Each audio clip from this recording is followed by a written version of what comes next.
Long ago, in the land of Canaan, there lived a man named Jacob, the son of Isaac and grandson of Abraham. Jacob had many sons, 12 in all, who would one day become the fathers of the tribes of Israel. But among them, one son stood out, Joseph. Joseph was born to Jacob in his old age through his beloved wife Rachel. Because of this, Jacob loved Joseph more than all his other sons. To show his deep affection, Jacob gave Joseph a special robe, richly ornamented, a coat of many colors. It was a symbol of honor and favoritism. His brothers, however, saw it as a reminder of their father's unequal love, and their hearts grew bitter with jealousy. Joseph was only 17 years old when he began to have dreams that revealed glimpses of the future. In one dream, he and his brothers were binding sheaves of grain in the field. Suddenly, Joseph's sheaf rose and stood upright, while his brothers' sheaves gathered around and bowed down to it. When he told this dream to his brothers, they hated him all the more, saying, "Do you intend to reign over us? Will you actually rule us?" Soon after, Joseph had another dream. This time, the sun, the moon, and 11 stars bowed down to him. When he shared this dream with his father and brothers, Jacob rebuked him. "What is this dream you had? Will your mother and I and your brothers really come and bow down to the ground before you?" Still, Jacob kept the matter in mind, wondering what it might mean. One day, Jacob sent Joseph to check on his brothers as they grazed the family's flocks far from home. When Joseph approached, his brothers saw him from a distance. Their jealousy boiled into hatred, and they plotted against him. "Here comes that dreamer," they said. "Let's kill him and throw him into a cistern. We'll say a wild animal devoured him. Then we'll see what comes of his dreams." Reuben, the eldest, tried to rescue him. "Let's not shed his blood," he said. "Throw him into this empty cistern here in the wilderness, but don't lay a hand on him." He intended to return later and save Joseph. So when Joseph arrived, they stripped off his robe, the coat of many colors, and threw him into the empty pit. As they sat down to eat, they saw a caravan of Ishmaelite traders traveling to Egypt. Judah suggested, "What will we gain if we kill our brother and cover up his blood? Let's sell him to the Ishmaelites and not lay our hands on him. After all, he is our brother, our own flesh." The others agreed. They pulled Joseph out of the cistern and sold him for 20 pieces of silver. The traders took Joseph away to Egypt. To cover their deed, the brothers killed a goat, dipped Joseph's robe in its blood, and brought it to Jacob. "We found this," they said. "Examine it to see whether it is your son's robe." Jacob recognized it and cried out in grief, "It is my son's robe.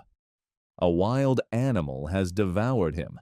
Joseph has surely been torn to pieces. Jacob mourned deeply for many days, refusing to be comforted. Meanwhile, Joseph was taken to Egypt and sold to Potiphar, an officer of Pharaoh, captain of the guard. Though far from home and enslaved in a foreign land, the Lord was with Joseph. Everything he did prospered.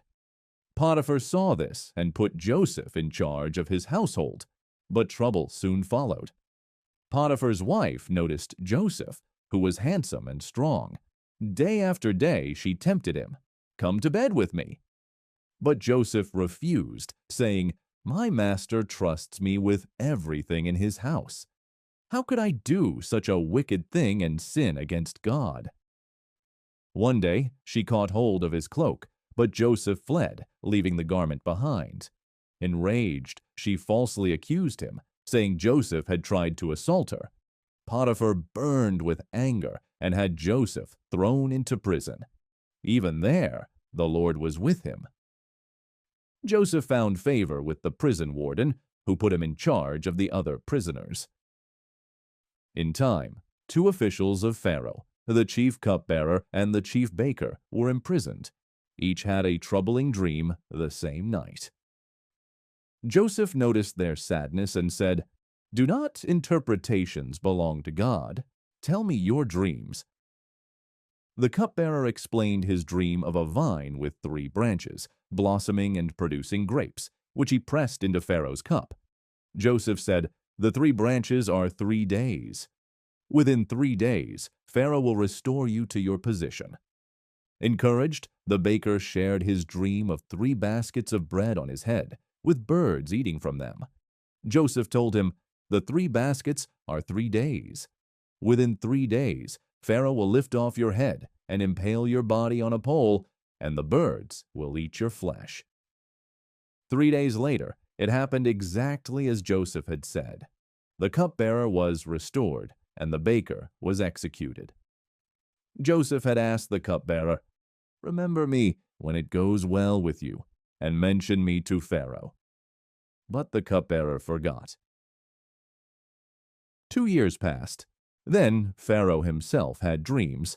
In one, 7 fat cows grazed by the Nile, followed by 7 thin, gaunt cows that devoured the fat ones.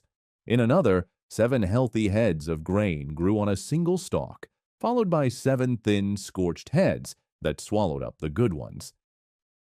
Pharaoh's spirit was troubled, but none of his magicians could interpret the dreams. Then the cupbearer remembered Joseph. He told Pharaoh about the young Hebrew who interpreted dreams in prison. Joseph was quickly brought from the dungeon, shaved, and given clean clothes. Pharaoh said, "I have had a dream, but no one can interpret it." "I hear you can." Joseph replied, "I cannot, but God will give Pharaoh the answer he desires." Pharaoh told his dreams, and Joseph explained, "The dreams are one. The 7 good cows and 7 good heads of grain are 7 years of abundance. The 7 lean cows and 7 thin heads are 7 years of famine. God has revealed what he is about to do. 7 years of great plenty will come throughout Egypt, but afterward 7 years of famine will ravage the land.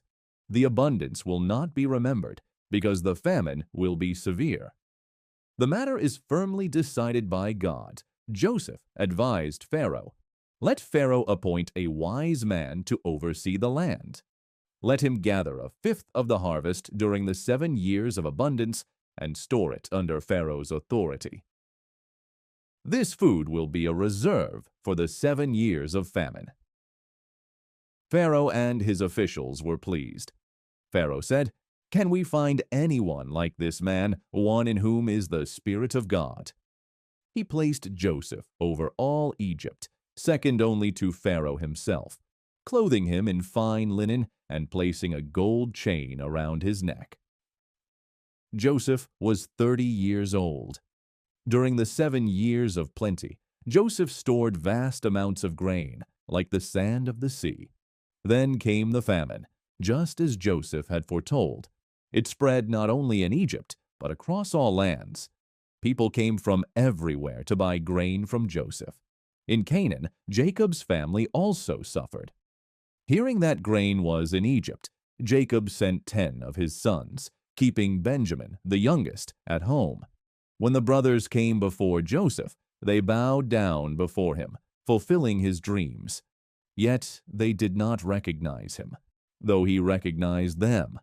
Speaking harshly, Joseph accused them of being spies. To test them, he kept Simeon in custody and demanded they bring Benjamin to prove their honesty. When they returned with Benjamin, Joseph was moved. He prepared a feast for them, giving Benjamin portions 5 times larger than the others.